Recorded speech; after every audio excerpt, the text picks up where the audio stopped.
This is a Sandler training audiobook, produced and distributed by Gildan Media, a division of Recorded Books, in partnership with Sandler Training.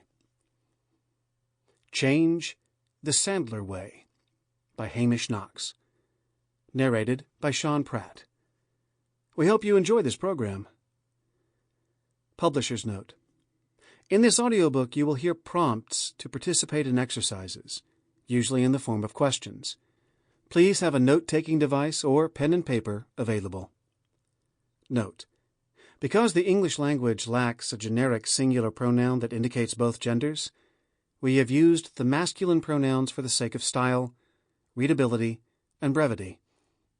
This material applies to both men and women. Forward. Nelson Mandela once said, "May your choices reflect your hopes, not your fears." It's a powerful, memorable distinction, one that can benefit any manager who faces the daunting task of getting a team to adapt to a new strategic plan, a new system, or a new market environment.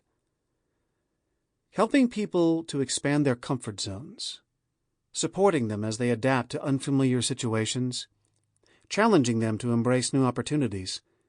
All of these are, in the final analysis, variations on one of a leader's most important responsibilities: modeling and reinforcing the essential habit of choosing aspiration over fear. This book is an invaluable asset for managers who are looking for the best ways to do that. Hamish Knox has written a comprehensive, detailed playbook in support of constructive personal responses to organizational change. The heart of his book is the selling system devised by our company's founder, David Sandler, who believed salespeople should never have to sacrifice their personal integrity in the delivery of win-win outcomes to themselves and their customers. Now, Hamish demonstrates just how well those same core Sandler principles apply to leaders who strive to secure win-win outcomes for themselves and their team members.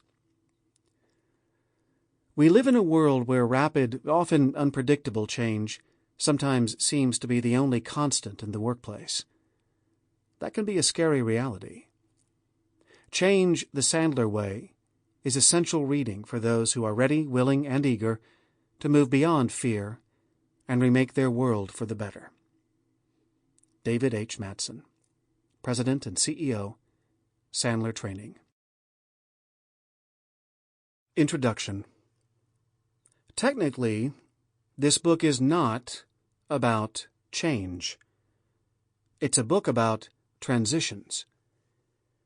A book on change would be no longer than a pamphlet because change is external and impersonal. For example, a company changes by switching from one vendor to another, or by starting an employee benefits program. Change is an on-off switch. Transitions, on the other hand, are internal and personal to each individual who is affected by a change either directly or indirectly.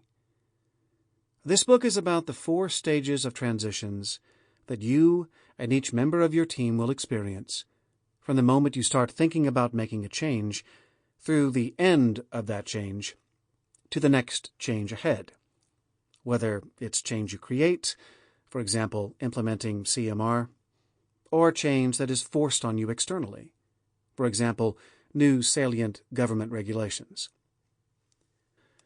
There are 4 stages of transition that many people experience when making a successful adjustment to a new work situation, and 8 common, potentially negative consequences that are likely to accompany any organizational change initiative. Leaders who understand these 4 stages, and who understand the human dynamics behind the 8 most common challenges, can improve their odds of success. This book is for such leaders. It explores how beliefs, judgments, and actions related to transitions create results.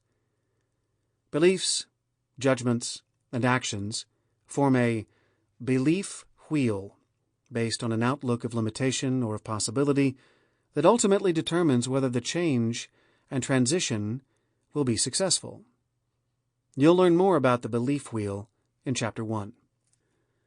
How you communicate before, during, and after transition, and how your team interprets your communication goes a long way to making any new initiative either smooth or bumpy. Also, the life scripts that are hardwired into your brain from childhood can affect how you yourself transition without your being conscious of how those scripts are guiding you. It's like that for everyone. We all have scripts. Those scripts will create the angels, agnostics, and atheists of your new initiative. Any script can be detrimental to successfully implementing change and transition in your organization. The ultimate success or failure of any new initiative and the transitions of each team member rest with their leader. Proper implementation of a new initiative, including planning, will help you to manage your team's transitions better, since you will be prepared to handle the common challenges that may arise. For you to successfully lead your business, you must remember the forgotten side of new initiatives, your people, and become comfortable with supporting them as individuals through their transitions. This requires no small degree of honest self-assessment on your part. Therefore, many of the exercises you will find in this book ask questions that might seem quite personal. Answer as best you can to gain deeper value from this book. Who or what is Sandler? Sandler Systems Incorporated is the world's largest leadership, management, sales, and customer care development company. Sandler trainers enable clients to be successful by design, instead of by default through tools developed by David Sandler, the founder of Sandler Training and the creator of the Sandler Selling System methodology. Throughout this book are references to Sandler rules, which are short phrases that David Sandler would use to illustrate a concept or describe how human beings interact with each other.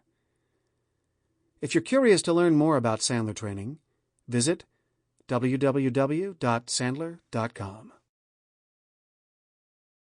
Chapter 1. So, you're going to change the company? Business people no longer have the luxury of avoiding organizational change, internally and externally. They can, however, train themselves to recognize leading indicators and prepare their teams to benefit from the change, or, at the very least, mitigate any negative impacts. A great tool that supports a deeper understanding of this process is known as the belief wheel. The belief wheel. It is people's outlook, beliefs, judgments, and actions or inactions that allow them to benefit, mitigate, or be left behind by changes in and out of their control. The belief wheel shows how this takes place. Case in point, President sabotages own change effort. To avoid being swallowed up by a larger company, the president of an engineering firm wanted to grow his business beyond the small, highly specialized organization that it had become. He brought on a senior technical expert and a salesperson, promising both equity in the expanded venture, and set about creating processes and procedures for a larger firm. While the president had a compelling vision, the truth was he believed himself to be a contractor. This belief caused him to judge that he had to do all the work himself, taking on the action of doing work that others had been hired to do. As a result, the president alienated his tech expert and salesperson. Morale and productivity plummeted. Within the year, the technical person had been let go, the salesperson had quit, and the president had effectively shut down the firm and settled back into his consultant comfort zone. Creating a self-fulfilling prophecy. A person's outlook develops from childhood and carries forward into adulthood built on the media and associates he chooses. His outlook can also be rooted in the degree of control he feels he has over his life. If you believe you have little control over your life, whether that's because you grew up in an oppressive society or because you choose to believe negative news or people, your outlook tends to be one of limitation. If you believe you have a lot of control over your life, your outlook tends to be one of possibility. However, having an outlook of possibility doesn't mean that your change will always be successful. Your outlook acts as a filter that accepts information that is consistent with your outlook and rejects information that is inconsistent. As you continue to filter out information that is inconsistent with your outlook, you will form beliefs. If you have an outlook of limitation, for example, change is hard, you will develop a belief consistent with that outlook. For example, change will take a lot of time and effort. Beliefs aren't rational creations. They typically result from an emotional reaction to an external stimulus, which is why the judgments resulting from beliefs often come out as absolutes. For example, around here, change is always a waste of time. Judgments cause people to act or not act.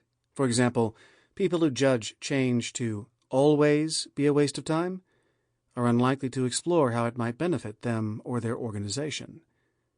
The actions or inactions people take then reinforce their outlook, which strengthens their beliefs, which initiates their judgments, which causes further action or inaction.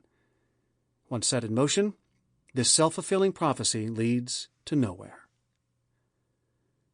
Exercise. Your self-fulfilling prophecy. Think of a change you implemented, personally or professionally, in the last 9 months, preferably one that wasn't as successful as you hoped. Appreciating that hindsight tends to cause you to remember something as being better or worse than it actually was, rate, on a scale of 1 to 10, how you felt about the potential success of your change prior to implementing. In this case, 1 means destined to fail, and 10 means sure to succeed. Next, write down the beliefs you had about that change after it wasn't as successful as you hoped. For example, I can't believe that didn't work, or there's no reason to try that again. Now, write down the judgments you made about that change after it didn't succeed. For example, I'm the wrong person for this, internal, or they wouldn't listen to me, external. Notice whether the excuse is internal or external. Finally, write down the actions you took or didn't take after you abandoned your change. For example, do a post-mortem. Exercise. Creating a new prophecy. Adjusting your outlook to one of possibility, especially after a failed change effort, won't happen without reframing your beliefs and judgments and selecting new actions. Reframe the beliefs you wrote down in the last exercise to come from an outlook of possibility. For example, I can't believe that didn't work becomes, what can I learn from this?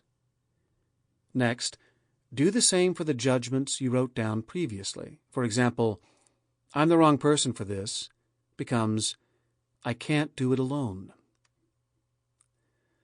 Finally, write down the actions you could take to re-implement the change. For example, analyzing previous plan, readjusting, finding others to help implement and manage. Change versus transition. As a leader, you must always keep in mind that when you talk about change, you're actually talking about 2 separate events. Change for your organization, whether that organization is a corporation or a family, and transition for the people who make up the organization. Put another way, change is external and impersonal. For example, a government changing an income tax rate, whereas a transition is internal and personal. For example, a citizen transitioning to having more or less discretionary income based on the new income tax rate. Change and transition are symbiotic. Change can't happen without transition, and transition can't happen without change. However, transitions must be essentially complete for a change to be considered a success. Without the people in an organization transitioning to a new way of behavior, change won't happen. Case in point, factory gets new bonus structure. The management of a manufacturing company wanted to develop a new bonus structure for employees on the shop floor. The current bonus structure was paid annually, with each employee's share based mostly on seniority. The proposed bonus structure would be paid quarterly, based on successfully increasing safety by reducing problems such as days lost to injury. This company already had an exemplary safety record, so their employees didn't need to transition to a focus on creating a safer work environment.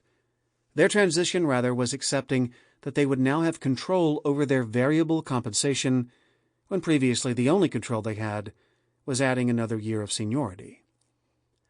After a series of meetings with all shop floor employees, during which company executives encouraged questions and discussion, the majority of employees accepted the new bonus structure.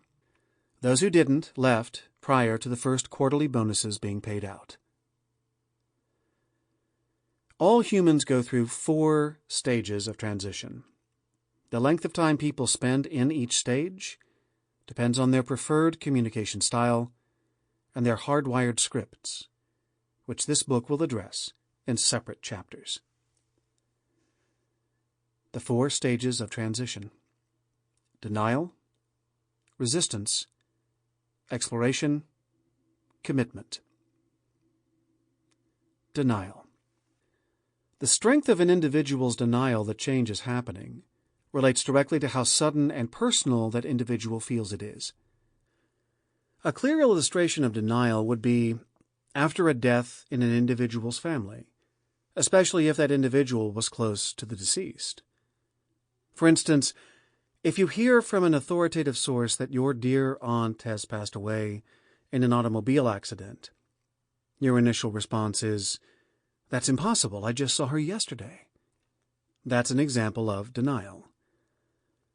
Salespeople typically remain in denial about adjustments to their compensation plans, even when it affects their personal income if they are unable to draw a clear line between the new plan and an increase in income. Denial is also strong in individuals who experience repeated change without any clear conclusions. For example, a child who moves to a new town or school, or an employee who gets a new manager every year or two, will have a strong denial response to a new situation. Many leaders I've worked with find the denial stage in their employees frustrating because they themselves have already worked their way through the 4 stages of transition. But as David Sandler said, it's never about you. Denying the denial stage will impede your change effort by causing frustration for both you and your employees. Many leaders make the mistake of assuming that a new communication plan and a couple of meetings will address any issue. They usually end up focusing only on externals. When individuals are in the denial phase of transition, they may say things like, "That won't affect me. This too shall pass. I wish they'd finish one thing before moving to another. This isn't happening." Or, "I hear lots of talk, but I don't see much action." While it may be difficult for you as a leader to hear those statements from your employees, especially if they come from core members of your team, recognize that the employees are starting on the path to transitioning and encourage them to explore their denial with questions. If they say one of the aforementioned comments, counter with a question that helps them articulate what they're feeling. For instance, "That won't affect me." "What makes you say it won't affect you?" "This too shall pass." "What do you mean?" "I wish they'd finish one thing before moving to another." "Would you give me an example?" "This isn't happening." "What makes you say that?" "I hear lots of talk, but I don't see much action." "Tell me more about that." The last suggestion is an example of an unasked question, which prompts someone to talk even though you didn't directly ask a question. And by the way, you'll find much more guidance on framing effective questions in the appendix of this book. Resistance. Resistance typically creates the most conflict during a change. While you might be able to cajole or badger people through denial, when they hit resistance, They will dig in. Hard. A wise leader will encourage the free expression of resistance because it means that the team is moving forward in their transition instead of staying stuck in the status quo. As with denial, resistance can be frustrating for a leader who already went through that stage, especially because it can make employees sound like they are directly challenging their leader. Statements like, "That will never work. If that happens, I'm out of here. Which idiot thought of that?" Or, "Are you crazy?" indicate that someone is going through the resistance stage of transition. The cliché, "It's the quiet ones you have to watch," fits well with employees in the resistance stage. The quiet ones will resist your change covertly, either through passive noncompliance or indirect sabotage, by turning their colleagues against it. Covert resistance is strong when leaders punish overt resistance, or when change is happening in a low-trust, hierarchical organization that discourages open dialogue. To reduce covert resistance and successfully navigate your team's resistance stage as a leader, remember this classic piece of advice. Be emotionally unattached from the outcome. Remaining emotionally unattached may be extremely challenging when you created the proposed change or are championing it to your team, but it is essential. Case in point, leader allowing exploration of denial and resistance. Leslie's direct report, Tabitha, stormed into Leslie's office after a company-wide memo went out announcing changes to the organization's employee retirement savings plan. Tabitha, brandishing a printout of the memo. "Leslie, what's this about changing the retirement savings plan?" Leslie, "Thanks for asking, Tabitha. What's your concern?" Tabitha, "This can't be happening now.